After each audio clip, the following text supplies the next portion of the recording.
উপরের যে ভিডিওটা দেখিয়েছিলাম বা ওইখানের যে প্রথম পর্বের যে বিষয়গুলো আমরা অনুধাবন করেছিলাম, তো দ্বিতীয় পর্বে আমরা সেই জিনিসটা একটু আপনাদেরকে একটু প্রিভিউ করতে চাই। সেটা হচ্ছে যে এই যে জনপথটা, এই জনপথের ওপার থেকে প্রতিদিন এখান দিয়েই মানুষ আসা যাওয়া করে, যেটা হচ্ছে অমরখালি আর একটা অংশ, এটা হচ্ছে কারখানার অংশে। আমরা ওই সময় যেটা দেখিয়েছি যে ওই সময় যেটা দেখিয়েছি সেটা হচ্ছে যে চর অঞ্চলটা, অমরখালির চর অঞ্চল, কারখানা অমরখালির চর অঞ্চলটা আমরা দেখিয়েছি, সেটা হচ্ছে এই জায়গাটায়। আর আমরা এই জায়গা থেকে যখন এদিকে আসি এখন, আর এইখানটা হচ্ছে আমরখালির আর একটা অংশ, যেখানে আইসা এই ট্রলারগুলো ভিড়ে এবং এখান দিয়েই এই মানুষগুলো যাতায়াত করে, এবং যাতায়াতের যে রাস্তা বা যাতায়াতের যে অবস্থা, সেটা জাস্ট আপনাদের এই চিত্রটা একটু তুলে ধরি। এখানে প্রপারলি এখান থেকে কোনো রাস্তা নাই, কোনো কিছু নাই এখানে। এবং এখানে ঘাটের অবস্থাটা যেটা হচ্ছে যে এই যে ঘাটের অবস্থা দেখছেন, ঘাটের এই অবস্থাটা দেখেন যে কি অবস্থা। এই যে ঘাটের অবস্থাটা, এখানে অনেক মানুষের চিন্তা ভাবনা বা কিসের এখানে। আচ্ছা, এখানে আপনারা কি কথা বলবেন, একজন আসেন তো। আচ্ছা, এইখানের এই পরিস্থিতি এইটা কতদিন থেকে? এখানে পরিস্থিতি নদী ভাঙন থেকে যখন ওপারে এরা গেছে তখন থেকে এরা অবহেলিত, আমরখালির মানুষগুলো। না, তারা তো অবহেলিত, কিন্তু আমি জানতে চাচ্ছি যে ওখান থেকে আমরা যেটা দেখে আসছি এবং এইখানের যে এই যে চিত্রগুলো, এই যে এখানে ঘাটের যে পরিস্থিতি বা এখানে আইসা যে ট্রলারগুলা এইখানে ভিড়ে বা এখান দিয়ে যে ছাত্রছাত্রী বা তারা যে মানুষ এখান থেকে জনগণ যারা এখান থেকে যাতায়াত করে, সেই যাতায়াত এখানে তো রাস্তা মানে ওঠার পথে তো রাস্তা নাই বললেই চলে নাকি? রাস্তা নাই বললেই চলে। বিগত সরকার আমলও এইভাবেই অবহেলিত ছিল। ইটলাসা অর্ধেক ইটলাসা আর অর্ধেক পাকা তো আপনি নিজেই অবগত আছেন। না, আমরা ওদিকে যাবো, দেখতে যাবো, কিন্তু আমি এখানকার ঘাটের পরিস্থিতিটার কথা একটু ক্লিয়ারলি জানতে চাচ্ছি। উপর থেকে যারা ট্রলারে পার হয় এখান থেকে আসলে অনেক সময় এই আমাদের এখানে একটা রাস্তা, বিশেষ করে আমাদের অনেক দিনের চাওয়া এই রাস্তাটা, যেহেতু এই রাস্তাটা কিছু অর্ধেক গেছে কারখানার মধ্য দিয়ে আর অর্ধেক গেছে আমাদের অনেকদের মধ্য দিয়ে, তো দুই দিকের মৌজা এই বলে এটা আমাদের এই না, ও বলে আমাদের, মানে দুই মৌজায় যাওয়ায় দুই পক্ষই বলতেছে এটা আমাদের অংশ না, আর এক পক্ষ বলতেছে এটা আমাদের অংশ না। মানে এখানে বিষয়টা হচ্ছে যে দুই পক্ষের মধ্যে যাওয়ার কারণে দুই পক্ষের ঠেলাঠেলিতে এখানে কিন্তু উন্নয়নের কোনো কাজ হচ্ছে না, মূলত যেটা এটাই হচ্ছে মেইন কথা, তাই না? এই যে দেখেন এই ট্রলারটা উপর থেকে আসছে, ঠিক আছে? এই যে এখন আমরা ওপার থেকে যখন এপারে আসি, তো আসার পরবর্তী সময় এই ট্রলারটা ওখান থেকে আসে। এই ভদ্রলোকের বোধহয় ওপরে একটা ফার্মেসি আছে, তাই না? ওনার একটা ফার্মেসি আছে ওপরে। তো উনি এখানে দেখেন এই যে এই ট্রলারে আসছে, এই সাইকেল নিয়ে উঠতে, মানে এটা যে কোনো মুহূর্তে যে কোনো ধরনের পরিস্থিতির শিকার হতে পারে, অ্যাক্সিডেন্টের শিকার হতে পারে, এবং এখান থেকে কারো প্রাণঘাতীও হতে পারে। পুরো বিষয়টা এতটাই মানে কষ্টদায়ক এবং নিন্দনীয় যে গত সরকার এই যে দেখেন সাইকেল নিয়ে উনি উঠতেছে, গত সরকার ক্ষমতায় থাকা, দীর্ঘমেয়াদে ক্ষমতায় থাকা, এখানে কিন্তু কোনো ঘাট বলেন অথবা এইখান থেকে ওঠার জন্য যে প্রয়োজনীয় একটা ব্যবস্থা বা একটা ইসের মতো করে দেওয়া, পাকা করে দেওয়া বা ওঠার জন্য একটা পরিস্থিতিটা সুন্দর করে মেকিং করা, সেইগুলো কিন্তু নাই। তো আমরা এখান থেকে এখন যাব সামনের দিকে। আচ্ছা, এইখান থেকে বের হয় কোন দিক থেকে? এখান থেকে এদিক দিয়েও যায় আবার। আচ্ছা, আমরা দুইটা পথই একটু দেখানোর চেষ্টা করি। এখান থেকে এই যে দেখেন মূল যাতায়াত পথটা হচ্ছে যে এই জায়গা থেকে সামনে, এই যে দেখেন এই যে সামনের যে অংশটা, ওই যে নৌকাটা দেখা যায়, নৌকার সোজাসুজি রাস্তাটা ছিল, এখন কিন্তু সেটা নাই, সেটাকে ক্রস করে এই দিকে এসে চলতে হতো। এই পথে আসার পরে এখানে দেখেন, এটা একটু দেখেন, এই যে এখান থেকে যাতায়াত করা, এই যে দেখেন এটা কি আসলে কতটা নিরাপদ সাধারণ মানুষের জন্য এবং যারা বাচ্চা কাচ্চা ওপার থেকে আসে তাদের জন্য আসলে কতটুকু নিরাপদ এই জায়গা দিয়ে চলাচল করতে হয়। তো এটার তো আসলে নির্দিষ্ট একটা ব্যবস্থা থাকা প্রয়োজন। আমরা এখান থেকে যাওয়ার মতো কোনো পরিস্থিতি নাই যে আমরা ওই পাশে যাব, এটা ঝুঁকিপূর্ণ একটা জায়গা। একটু জাস্ট আপনাদের দেখাই, তারপর আমরা অন্য সাইড দিয়ে মুভ করার চেষ্টা করব, কারণ এখান দিয়ে যেতে হলে আমাদেরকে হয় জুতা খুলে কাদা পাড়িয়ে তারপর ওপারে উঠতে হবে। এই দেখছেন কী অবস্থা। তো এখন বর্তমানে এই জায়গা দিয়ে তো মানুষ যাতায়াত করতে পারছে না। আবার রাস্তাটার ওই যে অংশটা দেখছেন, এই পর্যন্ত অংশ, এরপর যে এখান থেকে এটা ক্লিয়ার করে এইখান থেকে নিয়ে আসবে সেটা কিন্তু নাই। আমাদের মনে হয় এখন যেতে হবে বাড়ির ভিতর দিয়ে, নাকি? আচ্ছা চলেন তাহলে আমরা একটু যাই। তো এটা দেখেন যে এই আমরা কোথার থেকে কোথায় যাচ্ছি আপনারা বিষয়টা একটু দেখবেন, এবং এই ভিডিওটা যত বেশি পারেন তত বেশি শেয়ার করবেন, এবং আপনাদের শেয়ারের কারণে হয়তো এটা প্রশাসনের দৃষ্টিগোচর হতে পারে। তাহলে হয়তো এই জনপদের মানুষগুলো কিছুটা উপকৃত হবে যদি ওনাদের এই যাতায়াতের ব্যবস্থাটা সুরক্ষিত হয়। এবং দেখেন আমরা বাড়ির ভিতর দিয়ে যাচ্ছি, যে এই বাড়ির ভিতর দিয়ে একসময় একটা স্লোগান ছিল যে গ্রাম হবে শহর। তো আমরা সেই গ্রাম হবে শহরের জনপদ দিয়ে হাঁটছি এখন কিন্তু, ঠিক আছে? তো এই জনপদে ছাতাটা ওই দিকে রোডে ছাতাটা একটু লইয়েন, মোবাইলে ভিজতেছি। হ্যাঁ হ্যাঁ ছাতাটা এই যে দেখেন আমরা যে যাচ্ছি এটা একটা রিক্সের মধ্যে। আবার এখানে দেখেন যে কি অবস্থা, এই যে তার দেখছেন কত নিচু, এই যে ভাঙা ঘর। আমরা একটু জাস্ট এই এই এই জনপদটায় দেখেন, এখান থেকে এই জায়গার থেকে বাড়ির ভিতর দিয়ে আসতে হচ্ছে, ঠিক আছে? এই যে পুরো জায়গাটা মানে একটু ভাববেন এবং বোঝার চেষ্টা করবেন যে অমরখালী চর থেকে যারা কারখানা মাধ্যমিক বিদ্যালয়, Rahima model girls high school এবং কাছিপাড়া আব্দুর রশিদ চুন্নমিয়া ডিগ্রি কলেজ এবং বগা ইয়াকুব শরীফ ডিগ্রি কলেজে যাতায়াত করে যে ছাত্রছাত্রীরা, এবং এখানে যে কোমলমতি শিক্ষার্থীরা যারা হাই স্কুল লেভেলের, তারা ওপার থেকে আসতে হলে এই জনপদ দিয়ে তাদেরকে আসতে হয়। পাশাপাশি বৃষ্টি বর্ষার সিজন, এই সময় তাদের চলাচলের পর্যাপ্ত সিকিউরিটির কোনো ব্যবস্থা নেই। পর্যাপ্ত কি নাই বললেই চলে। তো সেই জায়গা থেকে প্রত্যেকটা মুহূর্ত তাদের প্রাণ সংখ্যার দুর্জয় নিয়ে চলতে হচ্ছে, ঠিক আছে? তো এই যে রাস্তাটা দেখছেন, এই রাস্তাটা এটা অনেক পুরানো রাস্তা। মানে এটা আমি যখন ছোটোবেলায় এখানে এসেছি তখন আমরা দেখছি যে এইখানে বা এই যে নদীটা এখন দেখছেন এই জায়গাটায় অমরখালী প্রাথমিক বিদ্যালয় ছিল। তো এই রাস্তাটা দিয়েই যাতায়াত করতো। এবং এখানে ওই ঘাটটা কী ছিল, সোনামদ্দি ঘাট না? ওই যে মাথায় একটা ঘাট ছিল, লঞ্চ ঘাট, সোনামদ্দি ঘাট ওটা, হ্যাঁ পাংশিঘাটা। মানে এইটার এই অংশ হচ্ছে যে পাংশিঘাটার সাথে সম্পৃক্ত ছিল এই রাস্তাটা। পাংশিঘাটার ওইখানে একটা নদী ছিল, সেই নদীটা ব্লক হয়ে এই জায়গাটায় চলে আসছে। তো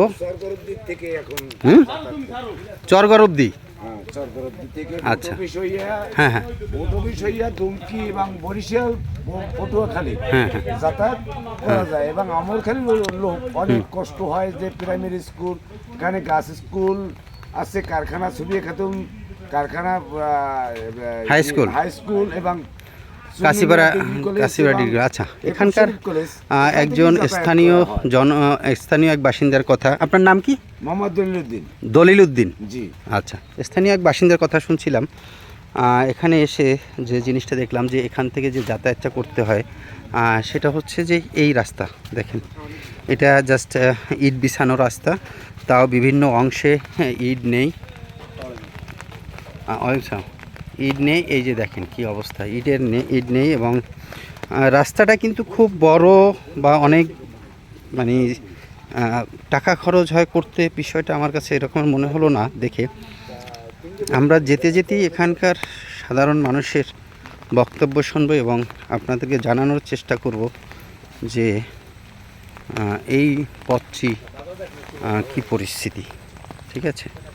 যেমন বিভিন্ন জায়গায় আপনার এই রাস্তাটা ভাঙা আছে, আর সবচাইতে বড় জটিল যে বিষয়টা সেটা হচ্ছে এখানে দুইটা মৌজা বলতে একটা হচ্ছে কারখানা মৌজা, আর একটা মৌজা কি পড়ছে, এটা কারখানা আর একটা ঝিলনা মৌজা। না, ওই যে কালীশ্বরী ওটা কি ঝিলনা মৌজার মধ্যে পড়ছে একটা অংশ। কারখানা মানে এইটা তো দুইটা মৌজার, এই রাস্তাটা তো দুইটা মৌজায় আর কি ভাগ হয়েছে, তাই না? মানে এটা স্থানীয়দের হিসাবে আর কি। কিন্তু এটা কি প্রশাসন কখনো খতিয়ে দেখছে যে আসলে এটা দুইটা মৌজায় গেছে কি যায়নি এরকমের? অধিকাংশ লোক জায়গায় কাছিপাড়ার ভিতরে পড়ছে, অধিকাংশ অংশ কাছিপাড়ার মধ্যে, হ্যাঁ, এবং কনকদিয়াও কিছু অংশ আছে, অল্প কিছু অংশ। আচ্ছা, এই রাস্তাটা মূলত বিষয়টা হচ্ছে যে এই যে অংশটা রাস্তার দক্ষিণ অংশ, রাস্তার দক্ষিণ অংশ, হ্যাঁ, রাস্তার দক্ষিণ অংশটা মানে এই যে মানে রাস্তার যে অংশ দেখছেন আপনারা, এই রাস্তার দক্ষিণ অংশটা এইটা কাছিপাড়ার মধ্যে। আচ্ছা ভাই, একটু বলেন তো, দক্ষিণ পাশ হয়েছে কনকদিয়ার মধ্যে পড়ো, উত্তর সাইড কাছিপাড়ার মধ্যে। মানে এটা কি রাস্তার কি কোনো অংশ, এটা কিভাবে মানে পুরো রাস্তাটা, পুরো রাস্তাটাই হচ্ছে কাছিপাড়ার মধ্যে, বুঝতে পারছেন? পুরো রাস্তাটা এই রাস্তাটার কত অংশ কাছিপাড়ার, কত ম্যাক্সিমাম সামনে অল্প কিছু জায়গা আছে কনকদিয়া, আর ম্যাক্সিমামই কাছিপাড়ার ভিতরেই ধরা যায়। আচ্ছা, এই থেকে এই যে রাস্তা, এই রাস্তার এই পাশ থেকে এই যে হলো কাছিপাড়া, পুরো রাস্তাটাই আমাদের কাছিপাড়া। এই রাস্তা রমজান চেয়ারম্যান ছিল, এই রমজান চেয়ারম্যান এই রাস্তাটা করছে প্রথম। আচ্ছা, সর্বপ্রথম। এখানে আরেকটা বিষয় এখন অবগত হলাম, সেটা হচ্ছে যখন রমজান মিয়া, উকিল রমজান আলী মির্ধা চেয়ারম্যান ছিলেন, তখন নাকি এই রাস্তাটা নির্মাণ করা হয় সেই সময়। আর এই রাস্তাটা নির্মাণ করা হয় কারখানার মধ্য দিয়েই। তো এখন সামনের একটা অংশ, যে অংশ কনকদের মধ্যে পড়ছে, সেই অংশ আমরা আপনাদেরকে দেখাবো।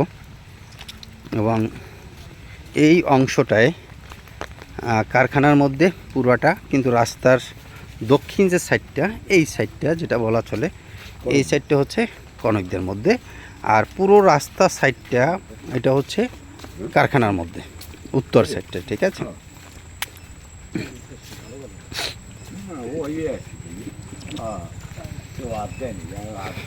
আমরা এখান থেকে পুরো রাস্তাটা আপনাদেরকে দেখাবো, যে রাস্তার বর্তমান পরিস্থিতি। এবং এই রাস্তা তলাই যায়, এই রাস্তা যখন বড় জোয়ার আসে, এই রাস্তাটা পুরোটা রাস্তা পানির নিচে থাকে। আমাকে এই পানির নিচে কষ্ট করিয়ে রাস্তা করিয়ে হাতাই তারপরে যাইতে হয়। আচ্ছা, শুনছিলেন এখানকার স্থানীয় বাসিন্দার কথা।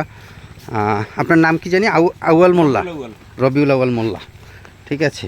এখানকার স্থানীয় জনগণ যারা প্রতিদিন এই রাস্তার সাথে সম্পৃক্ত এবং যাদের যাতায়াতের একমাত্র ওয়ে হচ্ছে এই রাস্তা, তার কথাই শুনছিলেন।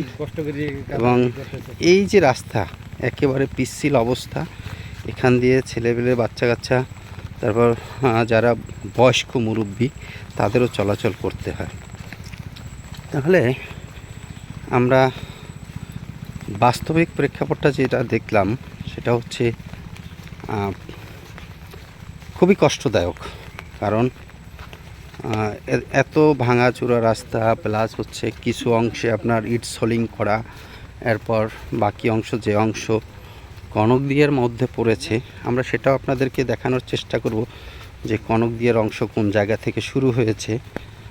তো দুই পক্ষের এই ঠেলাঠেলির কারণেই বোধহয় এখানকার মূলত আসলে এটা উন্নয়নটা কেন হয়নি, এ বিষয়ে আসলে আপনাদের মন্তব্যটা কি? একটু সামনে আসেন আপনি। আচ্ছা, বলেন তো এটা কেন হয়নি? আমি কি বলবো, দলুনে ভাই বলো তুমি।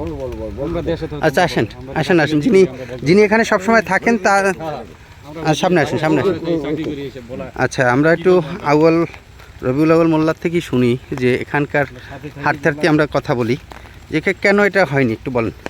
এইটা হয় না, এই যে দুই পক্ষের টানাটানিতে কেউ বলতেছে কনিকদের রাস্তা, কেউ বলতেছে কাশিপাড়ার রাস্তা, যার কারণে এই রাস্তা হয় নাই।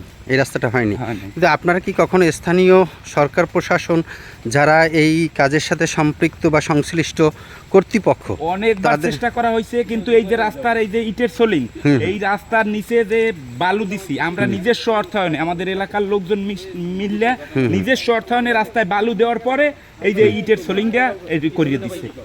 এই মানে আপনারা নিজস্ব রাস্তার মূল অর্থায়নে আমরা বালি দিছি রাস্তার মূল যে রাস্তার রাস্তা। আচ্ছা, একটু দর্শক বুঝতে পারছেন যে ওনাদের নিজস্ব অর্থায়নে এই রাস্তা ভাঙা রাস্তার বালু ওনারা কিন্তু ফেলেছেন। তারপরে কিছু হয়তো সরকারিভাবে দিছি। সরকারিভাবে কিছু টাকা দিয়ে মানে একটা প্রজেক্ট হয়তো বা সম্ভবত কাবিখের প্রজেক্ট নাকি, কাবিখের প্রজেক্টের মাধ্যমে উপরে ইটের সোলিং করা হয়েছে। আর কনকদের অংশ কোন জায়গা থেকে শুরু হয়েছে? এই যে আচ্ছা, এটাও কিন্তু এই পুরো রাস্তাটা আমরা যতদূর পর্যন্ত এখন কিন্তু আপনাদেরকে হেঁটে হেঁটে দেখাচ্ছি, এটা পুরোটাই কিন্তু কারখানার মধ্যে এই রাস্তাটা। ঠিক আছে, আমরা বাকি অংশ যেটা দেখাবো, ওই পর্যন্ত আপনারা দেখেছেন যে ইটের সলিং করা যে পর্যন্ত, এটা হচ্ছে বালুটা হচ্ছে নিজেদের অর্থায়নে, পরবর্তীতে স্থানীয় প্রশাসন মানে স্থানীয় সরকার উন্নয়ন কর্তৃপক্ষের ইউনিয়নের কাছ থেকে একটা বরাদ্দের মাধ্যমে, সেটা তো কাছিপাড়া ইউনিয়ন, কাছিপাড়া ইউনিয়নের একটা বরাদ্দের মাধ্যমে এটা করা হয়েছে। এখানে দেখেন যে এই যে রাস্তাটা বান্ধা হয়েছে, এই যে রাস্তাটা বান্ধা হয়েছে, এই যে দেখছেন গর্ত হয়ে গেছে। এই পরিস্থিতিতে আবার এখান দিয়ে দেখেন যে পুষ্করিণীর পাড়ের যে অবস্থাটা দেখেন একটু, এখান থেকে আসলে যে কোনো মুহূর্তে এই রাস্তাটা পুরোটি ভেঙে যেতে পারে, এবং জোয়ারের সময় রাস্তাটা এতটাই নিচু যে জোয়ারে পুরো রাস্তা চলাই যায়। যখন বন্যার পূর্বাভাস বা এই ধরনের কোনো কিছু থাকে বা সাগরে 2 নম্বর 3 নম্বর সিগন্যাল থাকে, তখন কিন্তু এই পুরো রাস্তাটা তলিয়ে যায়।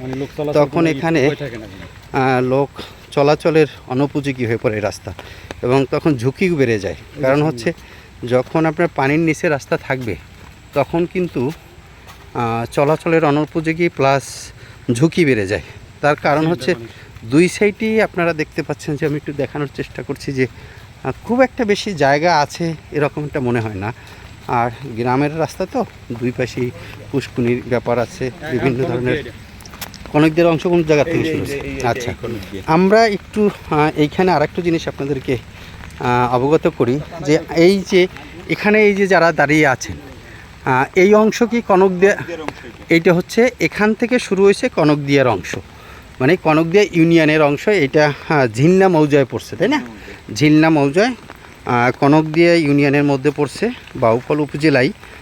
আর এর আগের অংশ যেটা আমরা দেখিয়েছি সেটা হচ্ছে কারখানা মৌজা কাছিপাড়া ইউনিয়নের মধ্যে। সো দর্শক, আপনারা চেষ্টা করবেন আমাদের পর্ব 1-এর যে ভিডিওটা আমরা দেখিয়েছিলাম সেটা যতটা সম্ভব শেয়ার করে মানুষের এবং প্রশাসনের পর্যন্ত নিয়ে যাওয়ার,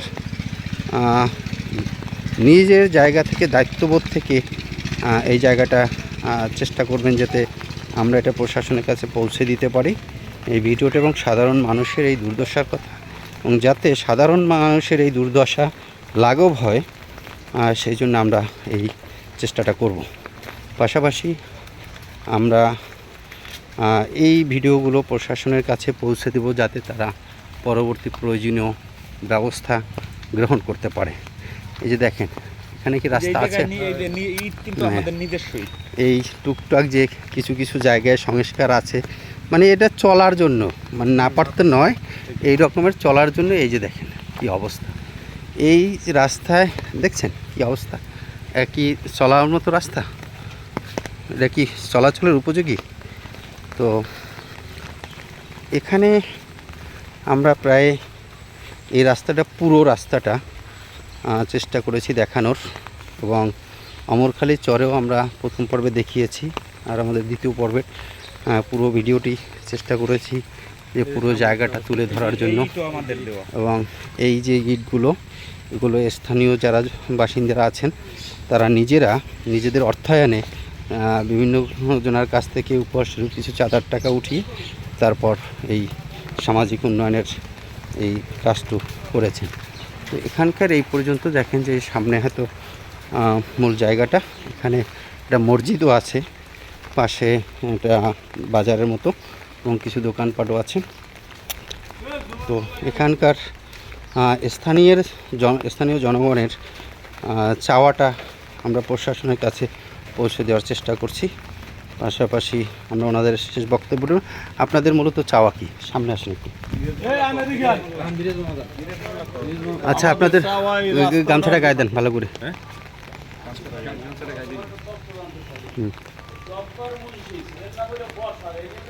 বলেন, এদিকে যান। আচ্ছা, এই রাস্তাটা আমরা তো দেখেছি, তো বিভিন্ন জনের আমরা বক্তব্য নিয়েছি। তো আপনি তো বোধহয় এই এখানে, এটা কি মোল্লার বাজার না? মোল্লার বাজার। এই মোল্লার বাজার আপনি কি করেন? আমি এই দোকান করি, ব্যবসা করেন মুদিমালের।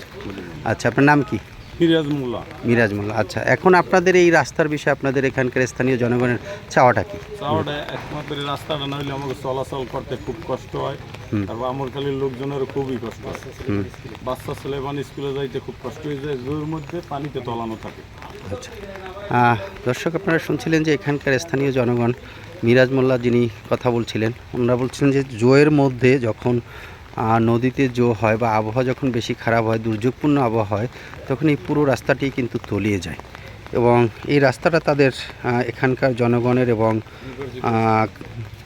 আমরখালীর জনগণের এবং সব জায়গার পুরো আমরখালী গ্রামের উত্তর চরকারখানা আমরখালীর জনগণের একটাই দাবি, সেটা হচ্ছে যে এই রাস্তাটা পূর্ণ সংস্কার করে রাস্তাটা উঁচু করে নির্মাণ করে দেওয়া, পাশাপাশি দুই পাড়ে দুটো জেটির মতো ঘাট তৈরি করে দেওয়া, যাতে সাধারণ জনগণ যে খেয়া পারাপার বা টলার পারাপারে যাতায়াতে যেন একটু কষ্ট কম হয়।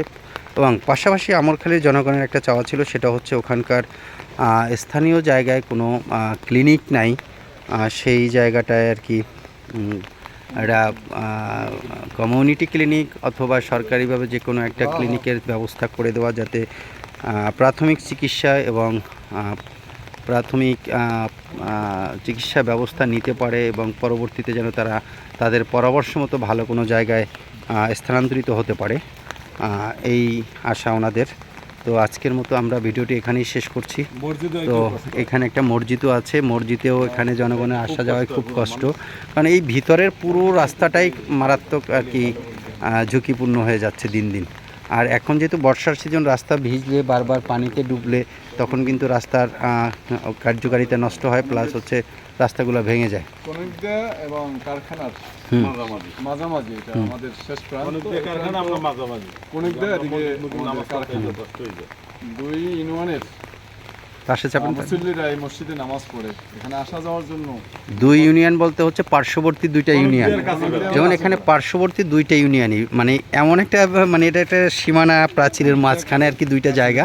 এই রাস্তাটা হচ্ছে সীমানা প্রাচীর, এর এক পাশে হচ্ছে কাছিপাড়া ইউনিয়ন আর এক পাশে হচ্ছে কনকদিয়া ইউনিয়ন। সো এই কাছিপাড়া ইউনিয়নের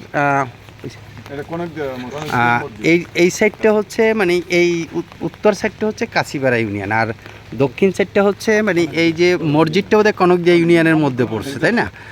এখানে একটা মোল্লাবাড়ি একটা বড় মসজিদ আছে, খুব সুন্দর মসজিদটা। তো এইটা মূলত হচ্ছে যে আপনার কনকদিয়া ইউনিয়নের মধ্যে পড়ছে। তো এই দুই পক্ষের আর কি ঠেলাঠেলিতেই উন্নয়নটা বাধাগ্রস্ত হচ্ছে। তো আমরা স্থানীয় সরকার প্রশাসন এবং স্থানীয় সরকার প্রকৌশলী কাছে বিনীত আবেদন করব, যাতে তাদের এই মসজিদ সংলগ্ন এবং এই মোল্লাবাড়ি থেকে যে আমরখালী পর্যন্ত যে রাস্তাটা গেছে, এই রাস্তাটি যেন পূর্ণ নির্মাণের জন্য প্রয়োজনীয় ব্যবস্থা গ্রহণের আশু সমস্যা সমাধানের কামনা করে আজকের মতো ভিডিওটি এখানেই বিদায় করছি। এবং যারা এই ভিডিওটি দেখবেন, আশা করি তারা সবাই এই ভিডিওটি প্রচুর শেয়ার করবেন, যাতে এখানকার মানুষের এই